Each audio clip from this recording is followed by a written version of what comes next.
Big update for you now from Arlington Police. A suspect involved in a 2012 cold case has been arrested. Mayra Velasquez has been charged with capital murder by terror threat.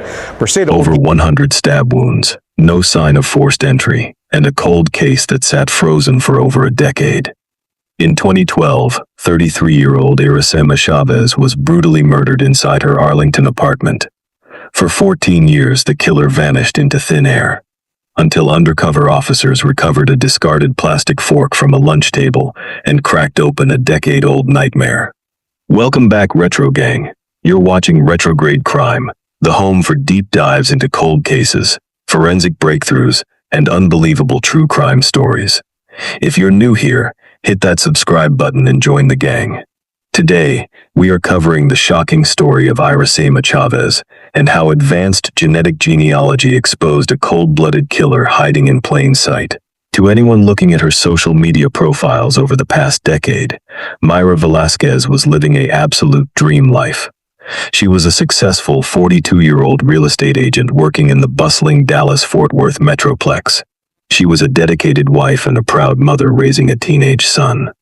Her online presence read like a curated luxury travel blog, filled with postcard-worthy photographs from romantic getaways across Europe, tropical escapes to Jamaica, and walks through the streets of Paris.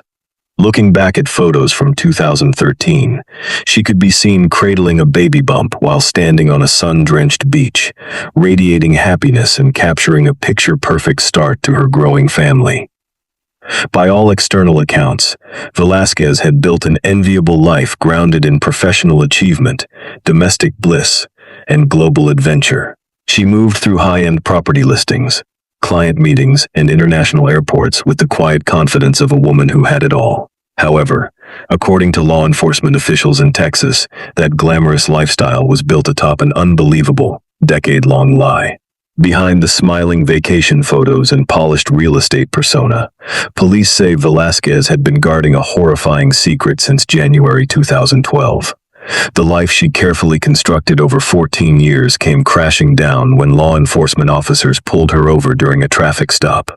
In an instant, the globe-trotting real estate professional was placed in handcuffs and taken into custody. She wasn't being picked up for a financial crime or a property dispute. She was served with an arrest warrant for capital murder.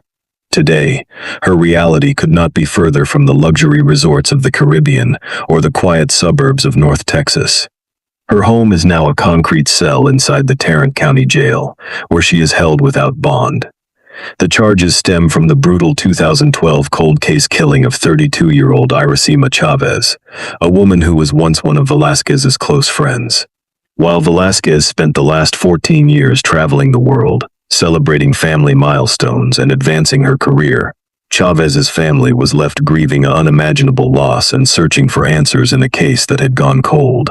With her booking mugshot now replacing her glossy social media headshots across news headlines nationwide, the public is left grappling with a chilling reality. For over 14 years, a woman accused of a horrific act of violence lived among them as a neighbor, a colleague, and a friend, carrying a dark secret that time could not erase. The investigation into the tragic death of Irasema Chavez officially opened in January 2012 in Arlington, Texas, inside a modest apartment complex that suddenly became the center of a horrific homicide inquiry. 33-year-old Irasema Chavez was found dead inside her residence, giving rise to one of the most violent and unsettling crime scenes Arlington investigators would encounter in years. When officers and crime scene technicians first crossed the threshold into the apartment, the signs of extreme, unrelenting violence were immediately apparent. The scene presented evidence of what forensic investigators classify as severe overkill, a level of physical trauma that far exceeds what would be required to end a human life.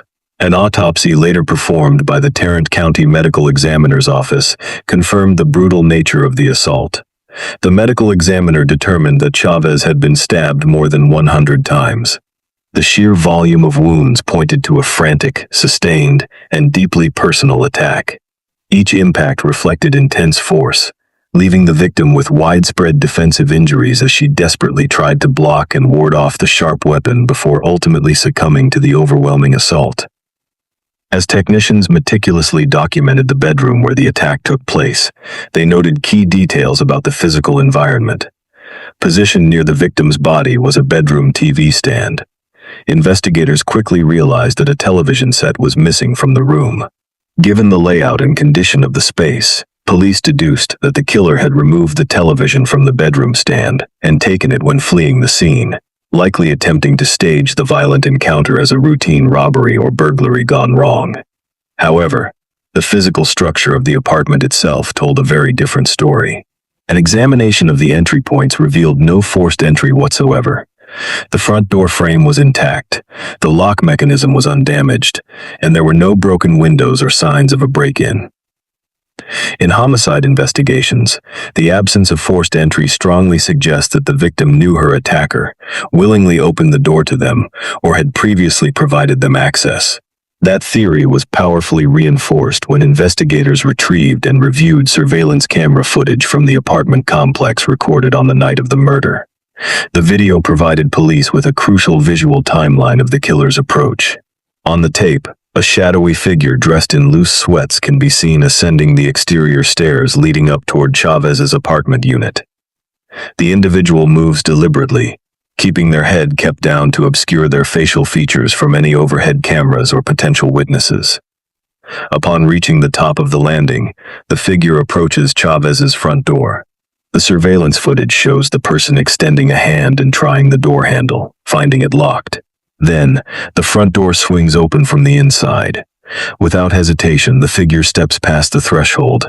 The following morning, after being unable to reach Chavez by phone, worried family members drove to the apartment complex to check on her well-being. Upon entering the home, they discovered her lifeless body and immediately called emergency services. Arlington police detectives arriving at the scene were faced with a stark contrast. A crime scene marked by brutal savagery inside, juxtaposed against a calm, invited entry captured on tape outside. The lack of forced entry, combined with the minute-long wait outside the door, cemented an early and vital conclusion for investigators.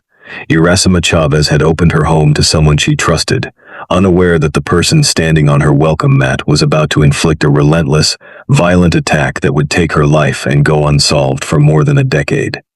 In the immediate aftermath of the horrific attack on Irasema Chavez, Arlington police detectives launched an exhaustive, wide-ranging investigation. They processed the apartment for latent fingerprints, interviewed neighbors, traced local leads, and scrutinized every potential associate of the 33-year-old victim.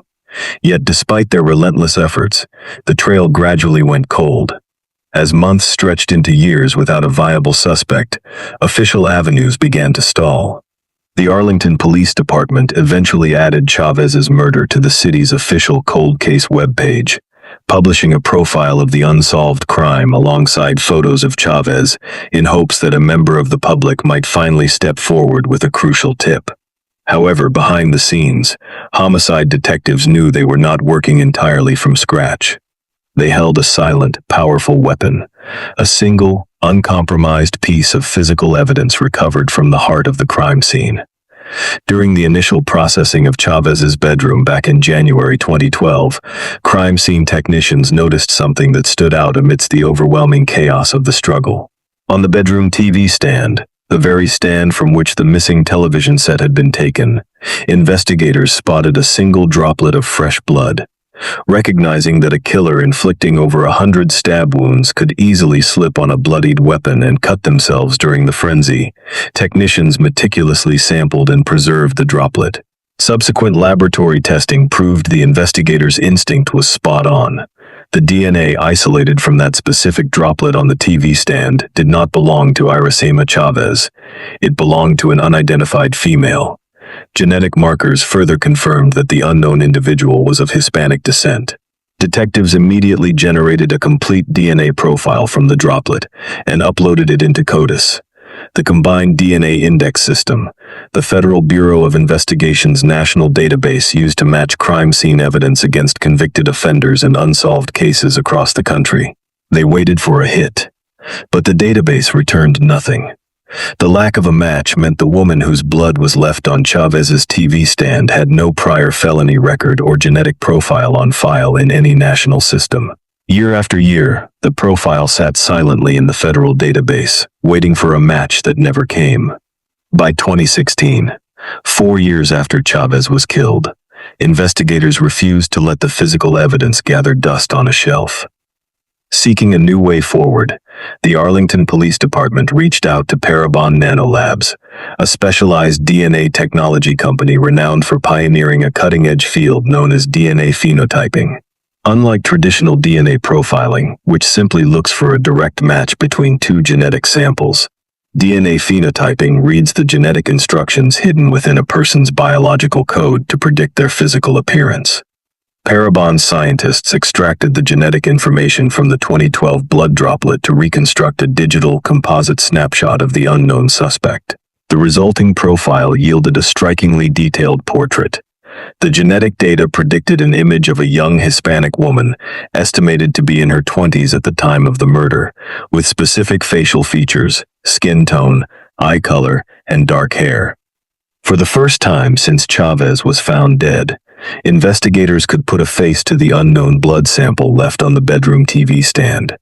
It was a remarkable milestone for forensic science, a visual representation built entirely out of a single drop of biological matter. Yet technology could only carry the case so far. While the composite rendering provided a compelling visual lead, police still needed a name to attach to the face. Without a direct match in traditional law enforcement databases or a specific tip connecting a known individual to the composite image, the suspect remained a ghost. The composite picture was archived alongside the rest of the case file, and the investigation settled back into a quiet freeze. For another 8 long years, the killer continued to walk free, unaware that the small droplet of fresh blood left on a bedroom TV stand in 2012 remained perfectly preserved, waiting for technology to finally catch up. For nearly 13 years, the investigation into the brutal murder of Irasema Chavez sat frozen in time. The forensic composite generated by Parabon NanoLabs offered a striking visual, but without a direct name, the suspect remained an elusive ghost. That static reality shifted dramatically in November 2024, when Arlington homicide detectives took a decisive leap into modern forensic technology. Seeking a new path forward, the homicide unit met with specialists from the FBI's Dallas field office to evaluate the cold case for Investigative Genetic Genealogy, IGG. Unlike traditional database searches like CODIS, which rely strictly on direct matches from known criminal offenders, IGG harnesses public consumer genealogy databases. The process extracts the unknown DNA profile from crime scene evidence and compares it against vast networks of individuals who have submitted their own DNA for ancestry research. By mapping out shared genetic markers, expert forensic genealogists begin constructing complex family trees. They trace lines of descent backward through generations and then forward again, systematically narrowing down distant cousins and extended relatives until the branches converge on a single, specific individual. Recognizing the viability of the well-preserved 2012 blood sample, the FBI graciously agreed to partner with Arlington Police and take on the case. For over a year, federal genealogists and local detectives painstakingly built out family lineage maps. Then came the breakthrough. By early 2026, the genealogical trail pointed directly to a single primary suspect, 42-year-old Mayra Velasquez. When investigators cross-referenced Velasquez against the original 2012 case files, the connections were immediate and staggering. Back at the time of the murder, Velasquez lived just a few miles away from Chavez's Arlington apartment. Cell phone records and police interviews revealed that the two women were not mere acquaintances, they were close friends. Furthermore, evidence confirmed that Velasquez had been inside Chavez's residence on previous occasions, perfectly aligning with the lack of forced entry at the crime scene. Despite the overwhelming genealogical lead, law enforcement could not make an arrest on genetic predictions alone. They needed a direct, physical DNA sample from Velasquez to test against the droplet of blood recovered from the bedroom TV stand 14 years prior. Rather than confronting Velasquez directly and risking a tipped hand, detectives initiated a covert surveillance operation. Undercover officers quietly shadowed the 42-year-old real estate agent as she went about her daily life in North Texas. The operation reached its climax on May 13th, when surveillance officers trailed Velasquez to a local restaurant where she was meeting friends for lunch. Posing as ordinary diners, undercover detectives watched discreetly as Velasquez ate her meal, engaged in casual conversation, and eventually finished her afternoon lunch. As soon as Velasquez and her party stood up and exited the establishment, the undercover team moved in, acting swiftly before the restaurant staff could clear or sanitize the table. Officers seized the abandoned refuse left behind from Velasquez's meal, specifically securing 2 plastic forks, a plate, and a plastic cup she had used. The discarded items were immediately bagged as biohazard evidence and rushed to the state crime laboratory for emergency comparative analysis. Forensic scientists carefully swabbed the plastic tines of the forks to extract the epithelial cells left behind by Velasquez's touch. The moment of truth arrived shortly after. The crime lab successfully isolated a clean DNA profile from the discarded plastic fork and ran it directly against the 14-year-old genetic profile extracted from the TV stand blood droplet in 2012. The result was conclusive, an exact, undeniable match. The biological signature left on a lunch utensil in 2026 was identical to the drop of blood left at a brutal murder scene in 2012. The 14-year-old cold case was cold no more, with the forensic lab confirming an indisputable match between the DNA on the plastic fork and the blood droplet left at the 2012 crime scene. Arlington police detectives had the ironclad evidence they needed. In May, investigators presented their findings to a magistrate, who immediately signed a warrant for the arrest of Mayra Velasquez on the charge of capital murder. On May 15th, officers executed a targeted traffic stop in North Texas. As cruisers pulled up and signaled her to pull over, the 42-year-old real estate agent's 14 years of freedom came to a sudden halt. Officers approached the vehicle, informed her of the warrant, and placed her under arrest without incident. The woman who had spent over a decade traveling the globe, raising a family, and living a life of suburban comfort, was handcuffed on the side of the road and transported directly to the Tarrant County Jail. While the forensic match from the lunch sting provided the physical anchor for the arrest, investigators held another critical piece of evidence that had been preserved since the night of the murder: Irasema Chavez's original cell phone. In 2012, digital forensics were far less advanced, but detectives had carefully impounded Chavez's device from the crime scene and secured its records. As technology evolved over the intervening decade, digital forensics experts were able to extract deeper layers of data, including call logs, text message threads, and time-stamped communications exchanged in the hours and days leading up to the brutal assault. This digital footprint provided crucial context regarding the dynamics between the two women. It established a clear timeline of communication on the night Chavez was killed, corroborating the surveillance footage that showed a figure waiting outside her door. The cell phone records effectively dismantled any potential defense argument that Velasquez had simply visited the apartment weeks prior, establishing that the two close friends were actively communicating right up until the moments before the attack occurred. Following her arrest and booking, Velasquez was taken to an interrogation room at the police department. Waiving her right to remain silent, she agreed to sit down with homicide detectives for a formal interview. While authorities have withheld the specific transcript of the interrogation to protect the integrity of the upcoming judicial proceedings, police confirmed that Velasquez disclosed information during the interview that will prove vital in her prosecution. The details provided during those hours in custody helped investigators piece together the remaining narrative surrounding the night of the murder, cementing their timeline and clarifying the nature of the personal rift between the two former close friends. Following the interrogation, Arlington Police held a press conference to officially announce the breakthrough. Officials confirmed that they are not seeking any additional suspects in connection with the crime. As far as law enforcement is concerned, the lone individual responsible for the terrifying act of overkill inside Chavez's bedroom was sitting behind bars. For the lead detective on the case, The most profound moment of the 14-year investigation came when she contacted Irasema Chavez's family to deliver the news they had waited over a decade to hear. For 14 long years, Chavez's loved ones had lived with the agonizing reality that her killer was walking free, untraced and unpunished. Upon hearing that an arrest had been made, and that the suspect was someone Chavez had once considered a close friend, the family expressed overwhelming gratitude to the detectives, the FBI, and the forensic specialists who refused to let the case be forgotten. Today, Mayra Velasquez remains held in the Tarrant County Jail without bond, awaiting trial for capital murder.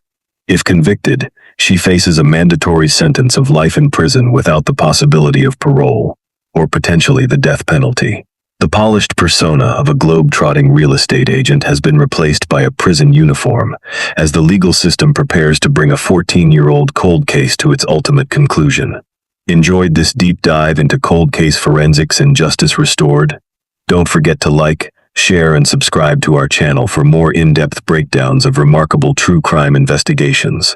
Now that you know the full story of how technology and undercover work solved this 14-year-old cold case, we'd love to hear your thoughts in the comments below. 1.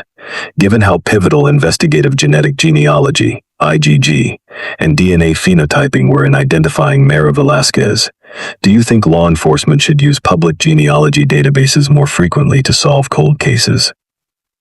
2. Considering that Velasquez and Chavez were known close friends who had been in each other's apartments before, how do you think the defense will attempt to explain the single droplet of blood found on the bedroom TV stand? 3. The victim suffered over 100 stab wounds, a clear sign of extreme personal rage or overkill. What do you think could drive a close friend to commit such a violent act and then return to a normal, luxury lifestyle for 14 years? Be kind with your comments. I'll see you in the next case.